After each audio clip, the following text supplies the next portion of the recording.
Stock market में हमको loss ही होता है। अरे होगा ही, लिख के दूं, लॉस होगा होगा और होगा ही। मुझे ब्याज चुकाना है 100 रुपये का और मेरी कमाई हो रही है 80 रुपया, तो मैं कब तक चुका पाऊंगा उसको। सबको ट्रेडर बनना है, महान ट्रेडर बनना है। क्यों बनना है? कि ट्रेडिंग में पैसा तुरंत बनता है। उसकी कैपिटल वाइफ ऑफ हो, उसके घर बिक गए हैं, सोने बिक गए हैं, सब कुछ बिक गया है। अरे सुनो, बैंक निफ्टी में ट्रेडिंग करने वालों, ये खास तुम लोग के लिए है।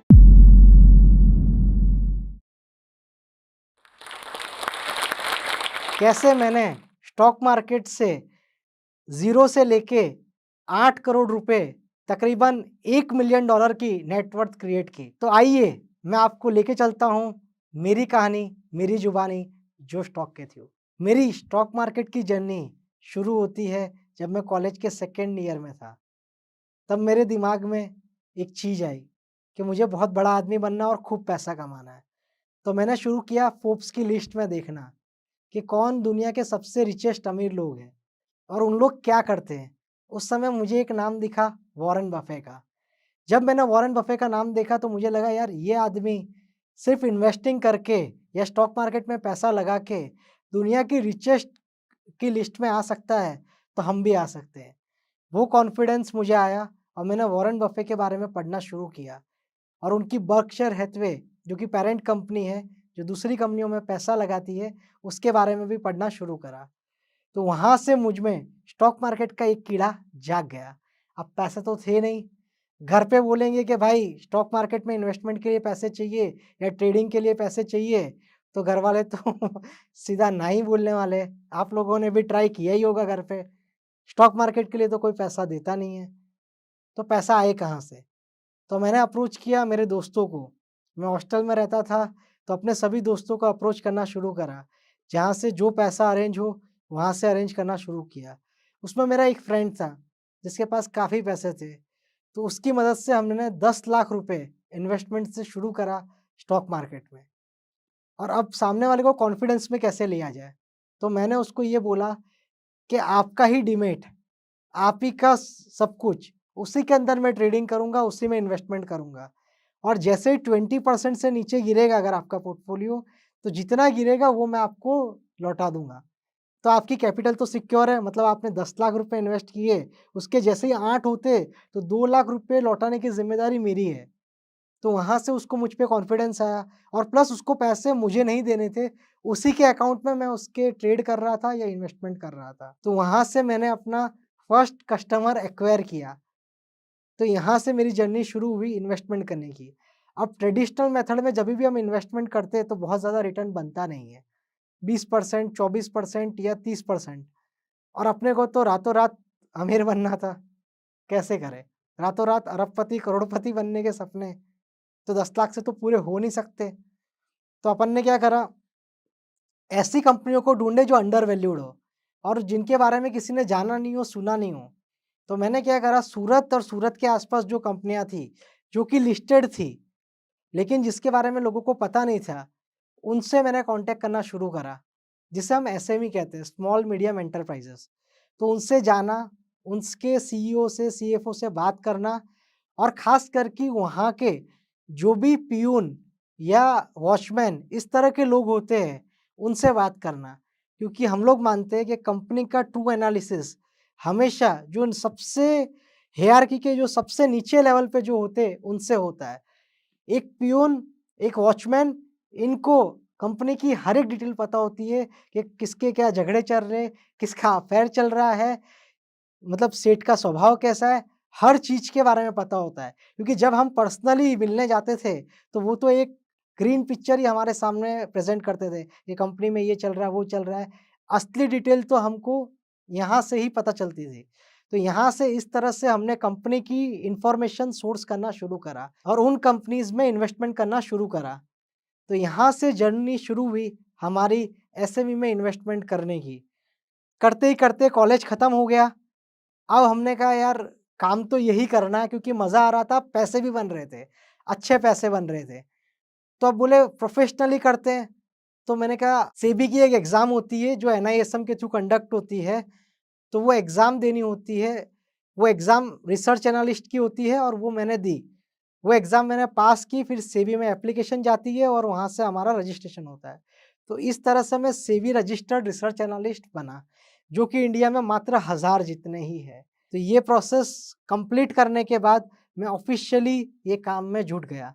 साथ में मैंने एक कंपनी भी बनाई, जो कि पार्टनरशिप डीड है, आज भी एग्ज़िस्ट करती है और उसके थ्रू ट्रेडिंग और इन्वेस्टमेंट का काम शुरू करा। काम बहुत ही बढ़िया चलने लगा और नए-नए लोगों का विश्वास हम हासिल करने में कामयाब हुए। कई सारे लॉसेस भी हुए, कई सारे प्रॉफ़िटेबल हुई, but at the end result बढ़िया रहा। अगर ₹50 खोए तो ₹100 कमाए, तो एट द एंड घर में ₹50 हमेशा बचे। तो ये जो चीज़ थी, उसने सिखाया कि लॉस और प्रॉफ़िट तो चलता रहेगा और मैं आपको ये चीज़ बताना चाहता हूँ कि मैंने कहाँ गलती की, ताकि वो गलती आप रिपीट ना करो। आप जो गलती में मैंने अपना समय गँवाया, जो अपने साल गँवाए, वो आप ना गँवाएँ। अब मैं छोटा-सा एग्ज़ाम्पल दूँगा। हमें घर के लिए एक एसी खरीदना होता है ना, सिर्फ़ 35,000 का एसी, तो हम लोग 4 जगह देखते हैं कि यार अमेज़न पे देखूँ, फ्लिपकार्ट पे देखूँ, अपने आस-पास में किसी रिटेल स्टोर में जाऊँ, वहाँ पे भाव पता करूँ, रिलायंस वाले में जाऊँ, विजय सेल्स में जाऊँ, 50 जगह और अपने दोस्त को भी पूछते हैं यार कौन सी ब्रांड का एसी अच्छा है ना? ये लूँ, वो लूँ, सिर्फ़ 35,000 का एसी खरीदना है। उसके बारे में हम कितना रिसर्च करते हैं और हमको साढ़े 3 लाख रुपए अगर स्टॉक में इन्वेस्ट करने हो, तो हम किसी की सिर्फ़ एक एडवाइस से, किसी ने आपको राह चलते ने बोल दिया कि फलाना स्टॉक खरीद लो, 30% बढ़ जाएगा, फलाना स्टॉक खरीद लो, 50% बढ़ जाएगा, आप तुरंत खरीद लेते हो। छोटा-सा एग्ज़ाम्पल है, ₹35,000 का इन्वेस्टमेंट करने के लिए आप 10 जगह रिसर्च करते हो, 10 लोगों को पूछते हो, 10 जगह कंपेयर करते हो, लेकिन साढ़े 3 लाख का, 35 लाख का, लोग तो करोड़ों-करोड़ों का इन्वेस्टमेंट करने के पहले कोई रिसर्च नहीं। मैं पूछता हूँ अगर आपने आपका पोर्टफ़ोलियो जितने भी लोग देख रहे हैं, अपना पोर्टफ़ोलियो देखिए, जितनी कंपनीज़ है वो देखिए, उसमें से एक का भी सीईओ का नाम आपको पता है क्या? आपको ये भी नहीं पता है कि उसका सीईओ कौन है, उसका सीएफओ कौन है, कंपनी की बैलेंस शीट क्या है, उसका पी रेशियो क्या है, बुक वैल्यू क्या है, कुछ भी नहीं पता है, कैश फ्लो भी नहीं पता है। आपके बाजू वाला जिसको आप 20 साल से जानते हो, वो आपसे रात को आके ₹50,000 माँगेगा ना, कि भाई ₹50,000 की हेल्प कर देना, आप नहीं करोगे।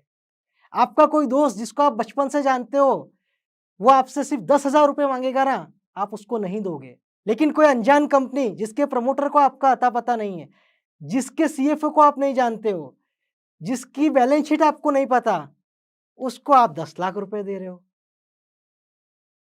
क्या मूर्खता है भाई! और फिर बोलते हो कि स्टॉक मार्केट में हमको लॉस ही होता है। अरे होगा ही, लिख के दूँ, लॉस होगा, होगा और होगा ही, क्योंकि आपने रिसर्च नहीं करी है। जैसे आप किसी को ₹10 भी उधार देते हुए सोचते हो ना, 10,000 भी देते हुए सोचते हो ना, 10,000 छोड़ो ₹100 भी कोई आपसे माँगेगा ना, आप ट्रेन में सफ़र कर रहे हो, किसी ने ₹100 माँगे ना, आप 10 बार सोचोगे इसको दूँ कि नहीं दूँ। एक भिखारी को ₹10 नहीं देते आप, क्योंकि आप रिसर्च करते हो कि यार इसको ₹10 दूँगा, ये जाके दारू पी लेगा। आप सोचते हो, तो कंपनी का भी सोचो ना, मैं कंपनी में 10 लाख डाल रहा हूँ, कंपनी 10 लाख का क्या करेगी? मेरा पैसा का रिटर्न बनेगा, नहीं बनेगा? इस तरह से सोचोगे, मैं आपको एश्योर करता हूँ, पैसा कभी नहीं डूबेगा। दूसरी चीज़, ये पहली चीज़ थी कि रिसर्च करना, सेकंड चीज़ है डाइवर्सिफ़िकेशन। कभी भी वॉरेन बफेट की एक बात है, never put all the eggs in one basket. मतलब सारा इन्वेस्टमेंट एक ही सेक्टर या एक ही जगह पे ना करें। चाहे आपको कितना भी ऐसा आ जाए कि यार ये चलना ही है, क्योंकि ये लालच है ना, बहुत बुरी चीज़ है। अक्सर ऐसा होता है, कोई आदमी आता है हमको बोलता है यार ये स्टॉक बहुत चलने वाला है। हम क्या करते हैं, अपना सारा पैसा वो एक ही स्टॉक में लगा देते हैं, क्योंकि हमारा मन ललचा जाता है कि यार पैसा तुरंत डबल हो जाएगा। लेकिन कुछ भी हो जाए, डाइवर्सिफ़िकेशन करना ही है। आपको आपके माइंड में ट्रेडिंग करो, इन्वेस्टमेंट करो, आपको पहले से सेट कर लेना है कि एक स्टॉक में अगर आपका 1 करोड़ रुपए का पोर्टफोलियो है, तो आपको सोच लेना है कि एक स्टॉक में मैं 5 लाख रुपए ही इन्वेस्ट करूँगा। मेरे पोर्टफोलियो में एनी टाइम 20 स्टॉक रहेंगे ही रहेंगे, क्योंकि कभी भी वो कंपनी डूब गई, आपका सारा पैसा डूब जाएगा। मैं एक उदाहरण दूँगा एक छोटा-सा, एक कंपनी थी, जो ऐसा माना जाता था इंडिया का भविष्य है। जिसने पिछले 4 डिकेड में गजब का काम किया था। लोग कहते थे ये कंपनी डूब ही नहीं सकती। वो कहते हैं ना टू बिग टू फॉल, ऐसी कंपनी थी रिलायंस, अनिल धीरूभाई अंबानी ग्रुप, एडीएजी का, ठीक है? वो भी डूब गई। आपको पता ही होगा बैंकरप्सी फाइल कर दी है, ओपन प्लेटफ़ॉर्म पे है ना? तो अगर किसी ने अपना पूरा पैसा सिर्फ़ उसी सेक्टर में या उसी ग्रुप में डाला होता, क्या हुआ होता? ऐसे बहुत सारे एग्ज़ाम्पल हैं, एक नहीं है। और थर्ड मैं एक चीज़ बताना चाहूँगा आपको, किसी भी कंपनी में आप इन्वेस्टमेंट करें, तो हमेशा उसका डेट देखिए, कंपनी पे कर्जा कितना है और डेट का रीपेमेंट वो टाइमली कर पाएँगे या नहीं कर पाएँगे। क्योंकि जितनी भी कंपनियाँ आज तक डूबी है, उसके पीछे सबसे बड़ा एग्ज़ाम्पल रहा है, डेट बढ़ते रहना और इनकम का कम होते रहना। अगर हम पास्ट में जीएमआर ग्रुप की बात करें, यूनिटेक की बात करें, एडीएजी की बात करें या कोई भी कंपनी सेंसेक्स के इतिहास में अपन उठा के देख लें, वो इसीलिए डूबी है क्योंकि उस पे डेट हमेशा बढ़ता गया और कैश फ्लो कम होता जाए। डेट डेट होना बिल्कुल गलत नहीं है। धंधा करना है तो उधार तो पैसा लेना ही पड़ेगा। बट दिक्कत है कि डेट चुकाने के लिए आपके पास कैश फ्लो तो आना चाहिए। मुझे ब्याज चुकाना है ₹100 का और मेरी कमाई हो रही है ₹80, तो मैं कब तक चुका पाऊँगा उसको? मेरी कमाई हो रही है ₹150 और मुझे ब्याज चुकाना है ₹100 और 50 मेरे घर पे बचता है, तो दैट इज़ गुड। डेट ज़रूरी है बिज़नेस करने के लिए, बट डेट का पेमेंट इतना बड़ा ना हो जाए कि जो आपकी इनकम से ज़्यादा हो। इस चीज़ का खास ध्यान रखें। दोस्तों, ये हो गई वैल्यू इन्वेस्टिंग की बात।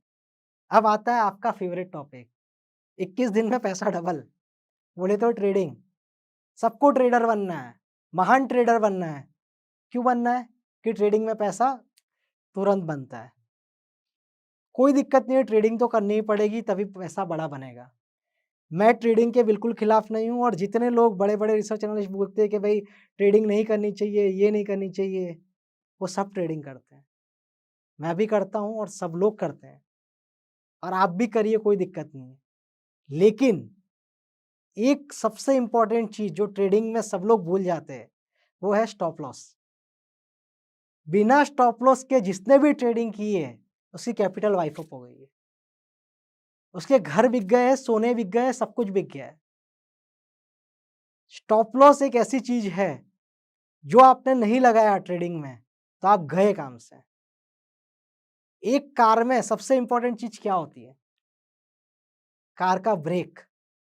एक कार में अगर आपने बहुत सारे मूवीज़ में सीन देखा होगा कि ब्रेक फेल हो गई तो गाड़ी चली गई खाई में।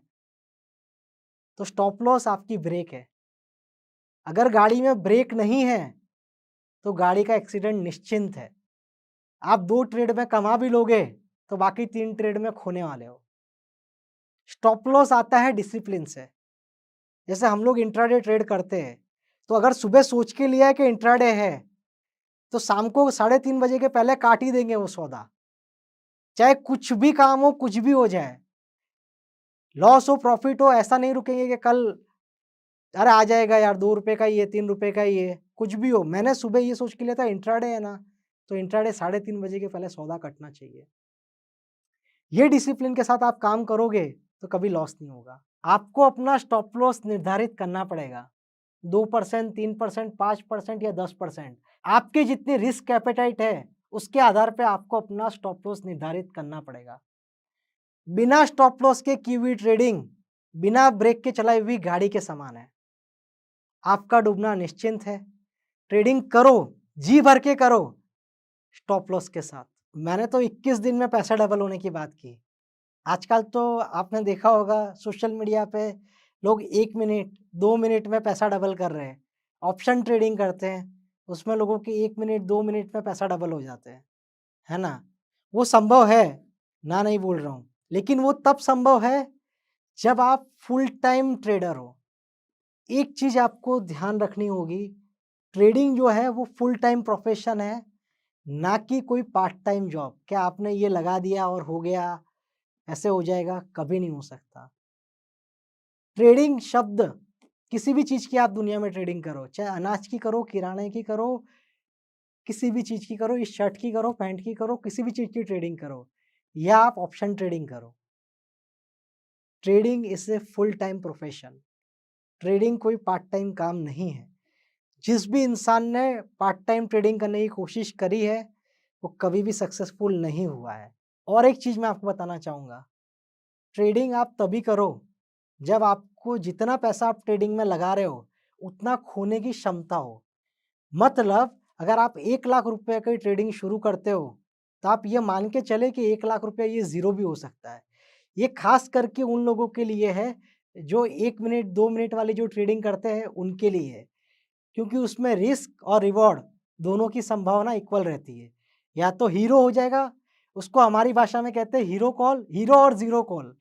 या तो आप हीरो हो जाओगे मतलब पैसा डबल, या ज़ीरो हो जाओगे। तो आप इस चीज़ के लिए रेडी हो, आपके पास एक्स्ट्रा स्पेयर कैपिटल हो।